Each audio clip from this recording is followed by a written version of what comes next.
En esta oportunidad vamos a escuchar pasajes de las declaraciones que dio Carlos Romero, ex ministro del expresidente Evo Morales, quien hoy ha dicho claramente cuando gobernaba Evo Morales rechazó todos los préstamos que le quería dar los organismos internacionales. Más bien se puso a recuperar las empresas del pueblo. Mencionó que hoy las cosas se están críticas en Bolivia, porque hoy más es lo que se compra de lo que se vende. Mencionó que hoy la economía se ha retrotraído. La verdad que las cosas están críticas en Bolivia. Las reservas han bajado en Bolivia.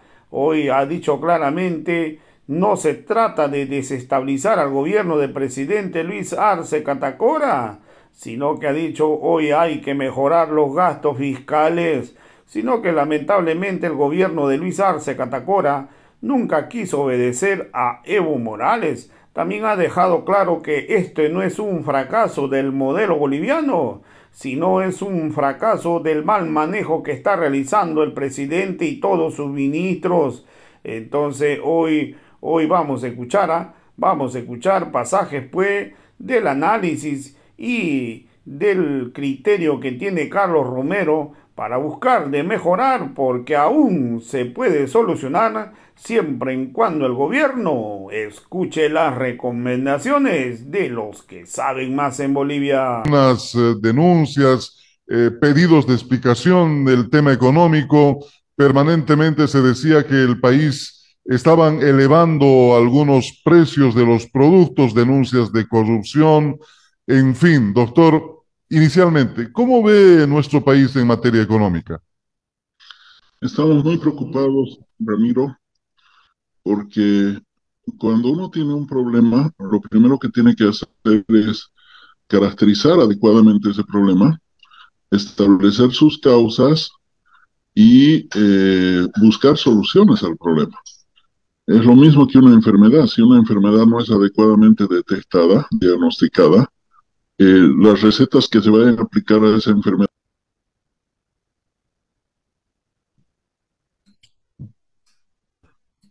De- Doctor, creo que tenemos alguna dificultad por ahí el internet. Si nos escucha, sí, adelante. Creo que hemos tenido un pequeño cortecito, doctor. Adelante, por favor.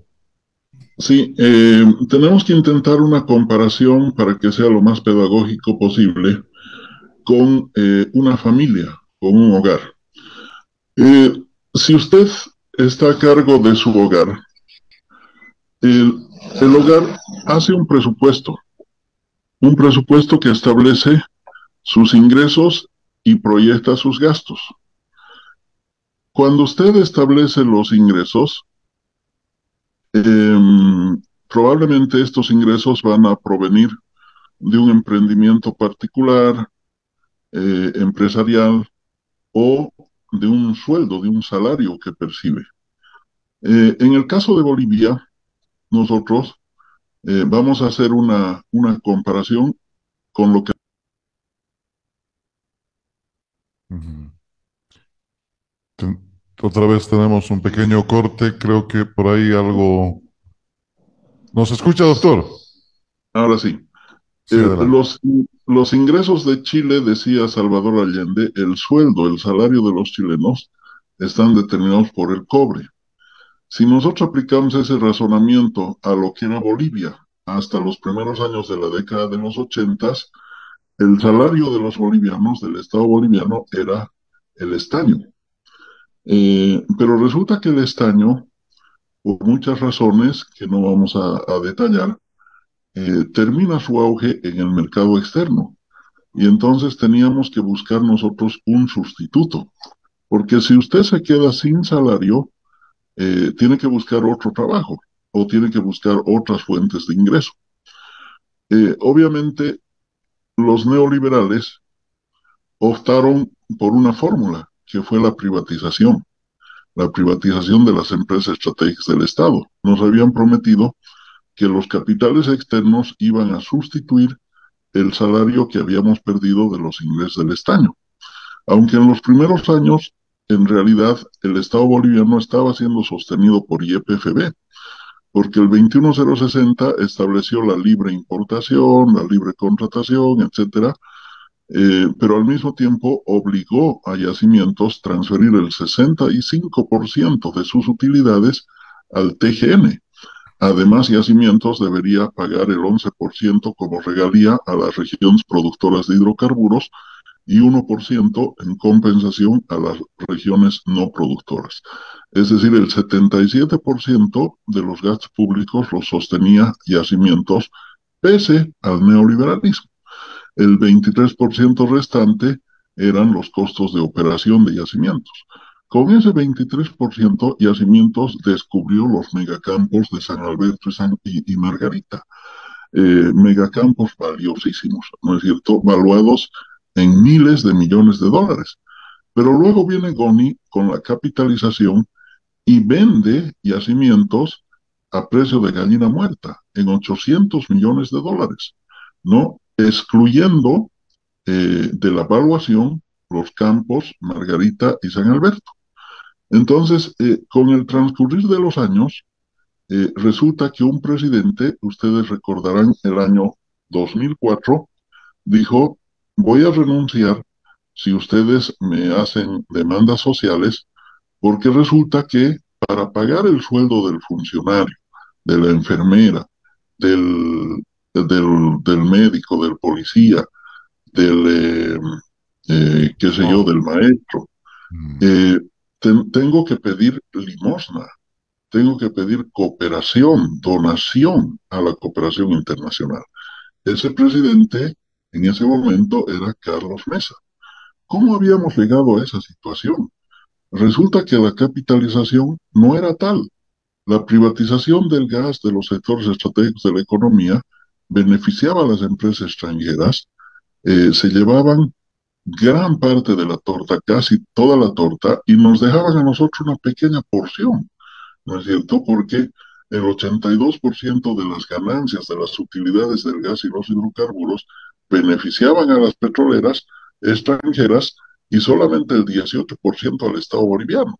Entonces, cuando Mesa explica y dice, para pagar el sueldo del funcionario tengo que pedir limosna, estábamos en ese momento en una situación en la que las empresas capitalizadas, YPFB, Comibol, o perdón, el Compreo Metalúrgico Vinto, ENDE, el Yoy Aéreo, Entel, apenas transferían el 11% de los ingresos fiscales.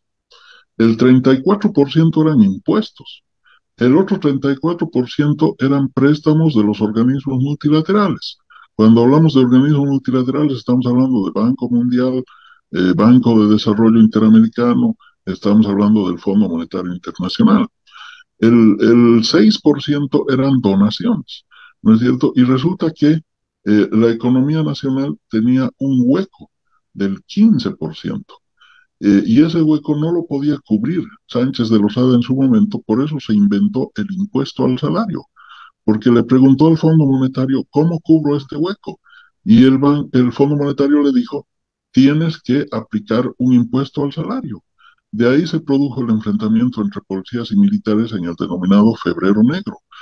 Y cuando no permitió la movilización social, nuevos impuestos al pueblo, es decir, que se descargue la crisis económica sobre las espaldas del pueblo, y nos movilizamos por recuperar el gas, que ahí estaba el sueldo de los bolivianos, el excedente, que nos estaban robando prácticamente, nos estaban saqueando. Entonces, Sánchez de Lozada optó por masacrar al pueblo movilizado, especialmente en la ciudad del Alto, y ya sabemos la historia posterior. Entonces, Ramiro, de dos maneras un Estado eh, financia los costos de funcionamiento de ese Estado, los servicios, el funcionariado público, etcétera, y además las políticas sociales.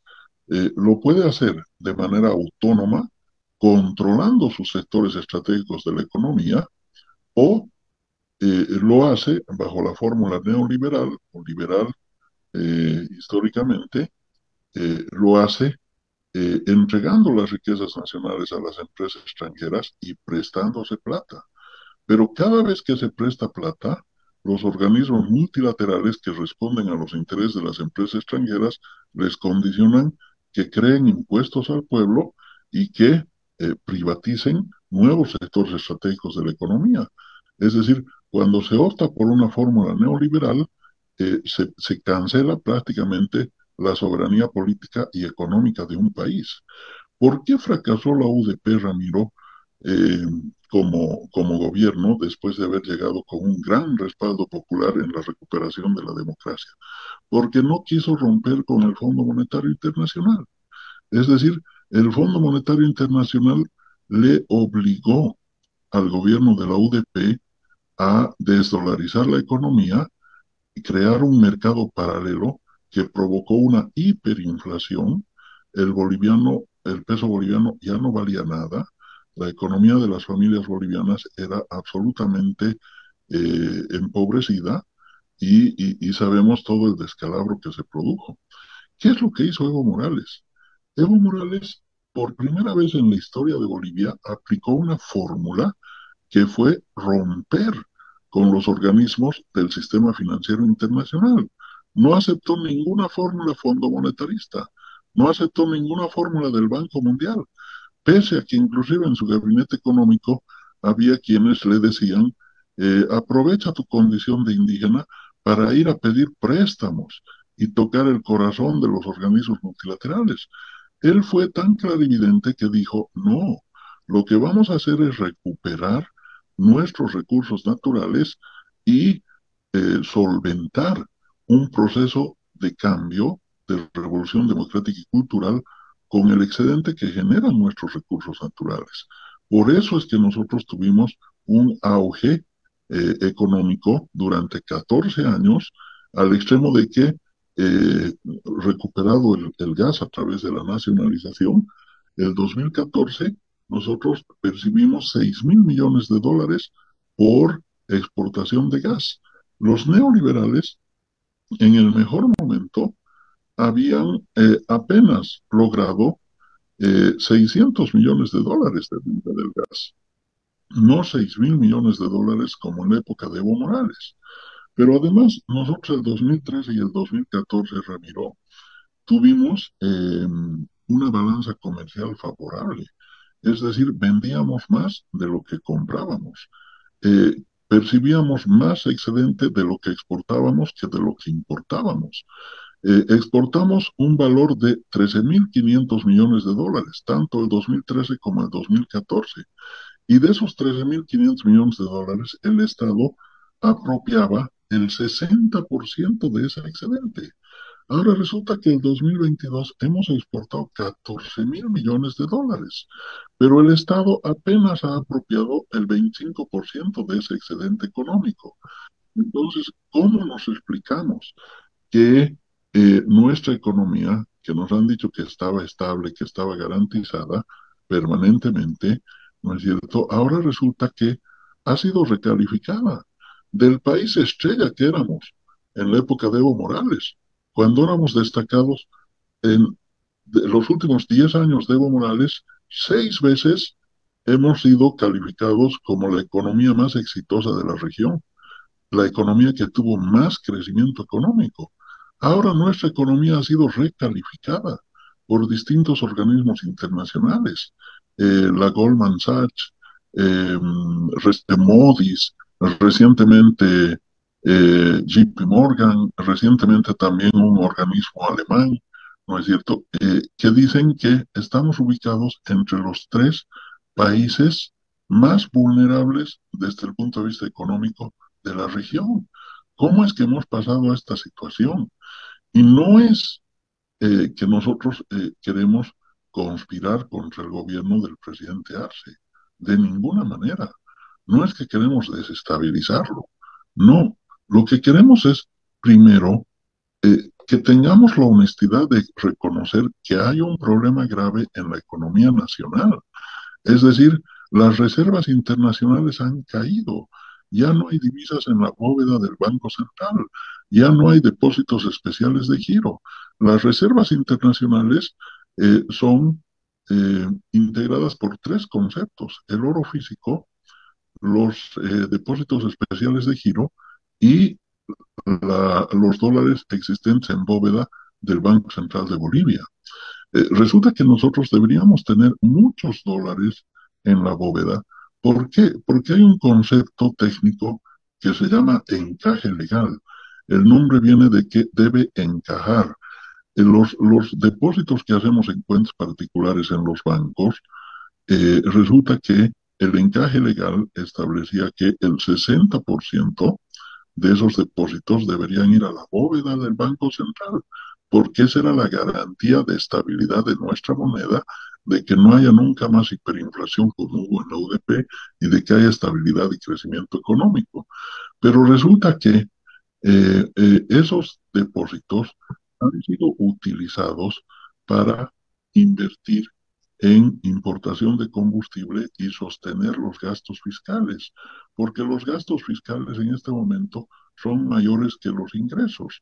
Lo que el Estado percibe de recaudaciones tributarias por renta aduanera y por renta interna es menos de lo que está egresando por los servicios que tiene que brindar a la población. Nosotros tenemos un gráfico donde se expresa en unas, eh, en unas barras, se Ujú. expresa el comportamiento de las divisas. Y ahí nos vamos a dar cuenta en el gráfico que resulta que estamos erogando más divisas de lo que estamos ingresando.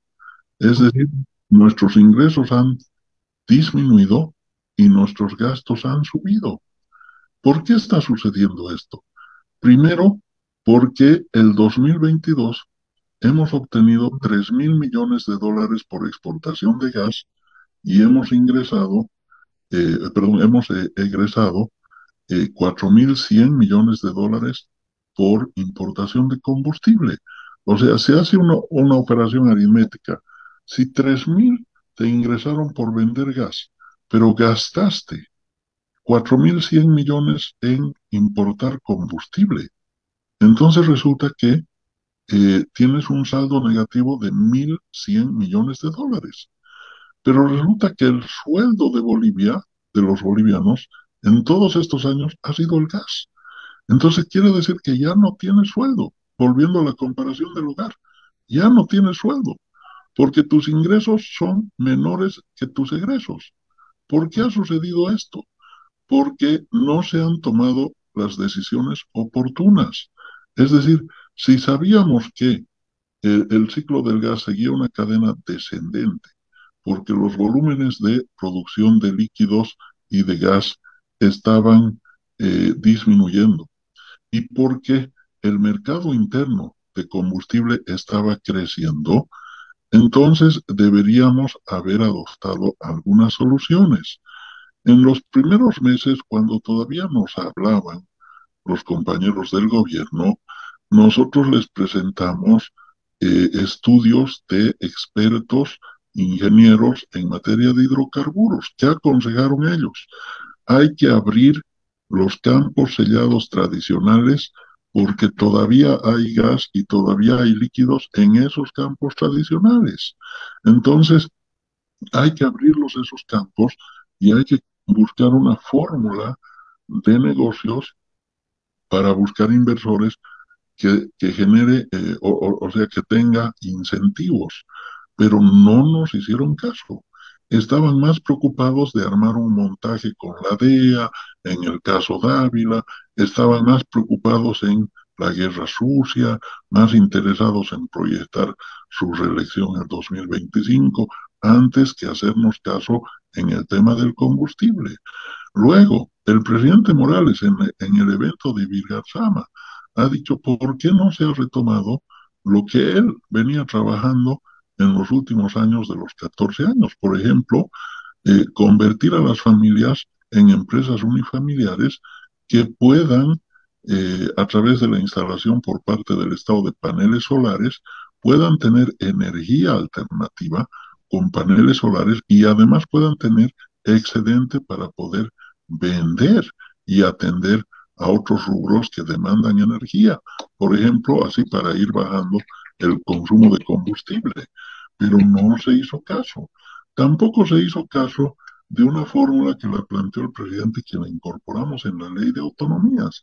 Es decir, que una parte de los excedentes del gas debería formar parte de un fondo de compensación para cuando baje el precio del gas, para cuando bajen los ingresos. Ese fondo está establecido en la ley de autonomías, pero no se lo ha implementado, ¿no? Entonces, todas estos caprichos, digamos, que en última instancia significan el abandono del modelo económico, porque ahora la derecha está diciendo país tiene problemas porque el modelo económico ha fallado. No, el modelo económico ha sido abandonado. ¿Cuál fue el secreto del éxito de la política económica de Evo Morales? Los bonos y rentas, el bono Juancito Pinto, la renta dignidad, complementaban el salario de las familias de los bolivianos, complementaban sus ingresos y esa mayor capacidad de demanda adquisitiva de las familias al mismo tiempo ha ampliado el aumento productivo. Y resulta que cuando caen los precios del gas, por ejemplo, el año 2015, 2016, la economía boliviana no fue afectada. ¿Por qué? Porque el mercado interno era lo suficientemente sólido como para aguantar cualquier embate o desajuste del mercado externo. Pero eso no ha sucedido ahora. Ya no han habido más políticas sociales. Inclusive una fórmula que planteó el presidente en su momento, que se baje la tasa de interés del 11 al 6% para las MIPES, de tal manera que ellos puedan acceder a los créditos del BDP con una tasa de interés de 6%, como los grandes. Los grandes acceden a préstamos del BDP con 6% de interés y los pequeños con 11%. Entonces, eh, para los pequeños es inconveniente. ¿Cuál fue la respuesta? Nos dijeron, lo que pasa es que los pequeños son muchos, entonces tenemos que pagar más cajeros, tenemos que gastar más en internet, más computadoras, más papel de impresión, etcétera, etcétera. Los pequeños son más costo, entonces tienen que pagar más interés, sin darse cuenta que si tú lo capitalizas al pequeño, ese pequeño luego te genera un movimiento de economía en escala que reporta precisamente flujo financiero en la economía nacional, ¿no es cierto? Entonces eso tampoco fue escuchado. Pero ahora resulta que se abandonaron las políticas sociales, se contrajo la producción, han bajado la importación de bienes de capital, la economía se ha informalizado. 89% de la economía en este momento, Ramiro, es informal. Y la economía informal no paga impuestos. Entonces, obviamente, no estamos hablando del vendedor de mocochinche, del pequeño productor de pescado. No, esa economía informal es inherente a la naturaleza del país y hay que protegerla. Pero hay otra economía informal que no genera excedente económico porque el Estado no la está controlando, que por ejemplo son las cooperativas de oro, cooperativas auríferas. El precio del oro se ha disparado por los cielos, ¿no es cierto? Y el arancel de exportación de oro en Bolivia es cero. ¿Qué ha provocado esto? Que, por ejemplo, ingrese oro del Perú, ingrese oro de Brasil y se ha exportado como si fuera oro de Bolivia. Si tú ves el comportamiento histórico de los volúmenes y exportaciones de oro de los últimos 10 años, te vas a dar cuenta que ha habido un crecimiento inusitado los últimos años que no tiene explicación lógica, porque no ha habido ninguna inversión pública ni ninguna inversión privada. Entonces, ¿qué significa eso? Estamos exportando oro que entra por contrabando de Perú porque la tasa de arancel es cero, no tenemos control sobre ese contrabando, tampoco le cobramos por utilizar nuestro territorio como territorio de paso y el Estado no percibe ingresos. Entonces, por todas estas razones, han caído los ingresos, particularmente las divisas, los dólares. Hemos pagado más dólares por importar combustible que lo que hemos recibido por exportar gas, ¿no es cierto? Y a eso se suma el hecho de que no hemos continuado fortaleciendo los ingresos con políticas sociales de las familias bolivianas, conformándonos con tener una baja tasa de inflación a costa de la contracción de la economía, como tantas veces lo ha venido repitiendo en los últimos 2 años el presidente Evo Morales. Y ahora estamos en una situación penosa, penosa porque resulta que el vicepresidente Choquehuanca dice, aprueben los créditos. Muy bien. Es decir, si ya no tienes sueldo, tú tienes las siguientes fórmulas para, digamos, sustituir tu sueldo. Tienes una fórmula que es prestarte plata, tienes otra fórmula que es buscar generar otros ingresos, ¿no es cierto? Y tienes otra fórmula que es buscar un socio que invierta del exterior. Vamos uno por uno en estas fórmulas. Te prestas plata, pero si te prestas plata del Banco Mundial, como ha ido el ministro de Planificación a Estados Unidos a pedirle al Banco Mundial que nos preste plata, o te prestas plata del Fondo Monetario Internacional, esos préstamos son condicionados a privatizaciones e impuestos a la población. Eso lo hemos vivido con los neoliberales. O sea, cuando tú no tienes autonomía económica, cuando no tienes tus propios ingresos y apuestas de que los préstamos de los organismos multilaterales que responden a los intereses de las transnacionales te salven, en vez de salvarte, te van a hundir a la larga, porque te van a prestar plata para poder salvar la situación coyunturalmente, pero luego te van a condicionar que privatices tus sectores estratégicos económicos. Eso sucedió con los neoliberales y el gas, ¿no es cierto? Entonces, esa fórmula tiene ese inconveniente. La otra fórmula, buscar un socio externo que invierta. Y las condiciones en el país en este momento no son atractivas. ¿Por qué? Porque las recalificaciones que nos han hecho en el sistema internacional por la caída de las reservas internacionales dice que si tú traes un socio externo, tienes que pagarle 25% más o menos como garantía de su inversión.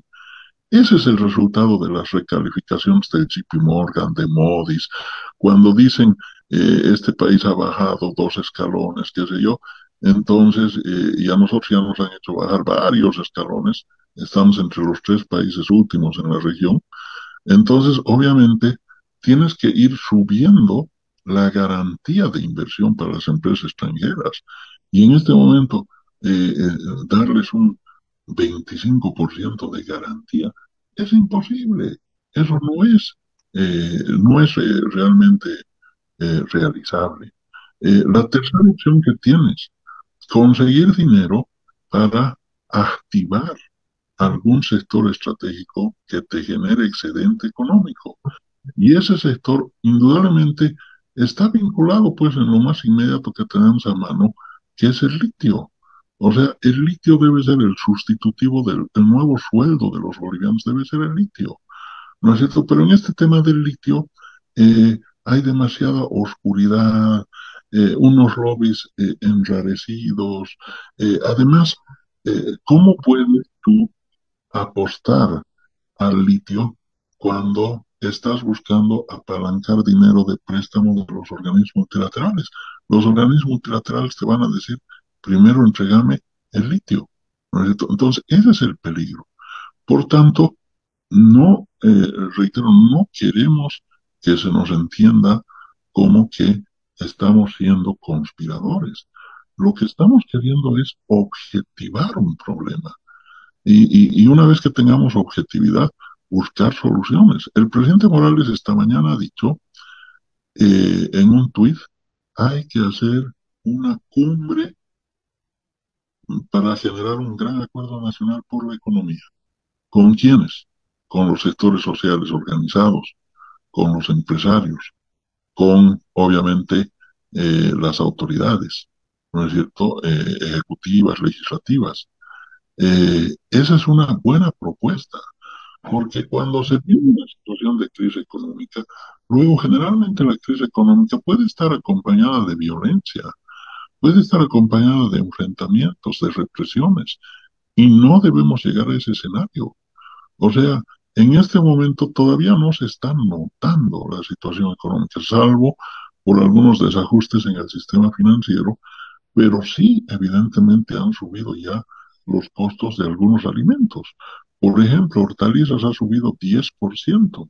¿Por qué? Porque la hortaliza, los alimentos son perecederos, no se los puede guardar.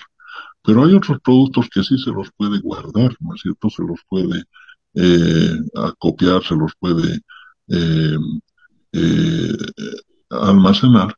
Estos productos, los electrodomésticos, qué sé yo, no han subido porque todavía tenemos stock, porque todavía estamos vendiendo lo que está estocado. Pero resulta que cuando se acabe el stock, y se tengan que importar estos productos por el tipo de cambio que se está moviendo, lamentablemente. O sea, en el mercado paralelo, el dólar se está cambiando a 7,80. Y no vas a disimular esa situación mandando policías contra un librecambista humilde. ¿No es cierto? Esa no es la solución. La solución es ver cómo eh, obtenemos divisa para que este déficit de divisa en el mercado financiero no te genere un mercado paralelo que te modifica en los hechos del tipo de cambio. ¿No es cierto? Entonces, eh, si sabemos que en este momento, para obtener excedente, tenemos que ver con qué sectores que generan excedente estamos trabajando y tenemos que ver cómo potenciar a estos sectores que generan excedente para que compartan ese excedente con el Estado boliviano, con el pueblo boliviano. Entonces, para eso tenemos que llegar a un acuerdo, ¿no? Cómo ampliar las posibilidades de exportación, por ejemplo, de los alimentos, de tal manera que se tengan más ingresos, pero también compartan sus ingresos con el Estado boliviano. Entonces, eh, esto es buscar fórmulas creativas.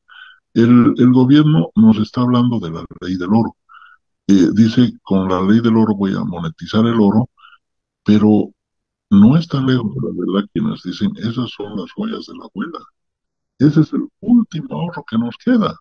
Y tu último ahorro no lo puedes destinar a pagar deuda. Tu último ahorro tú lo tienes que destinar para apalancar producción que te genere excedente. Porque si lo vas a utilizar en pagar deuda, luego no te queda.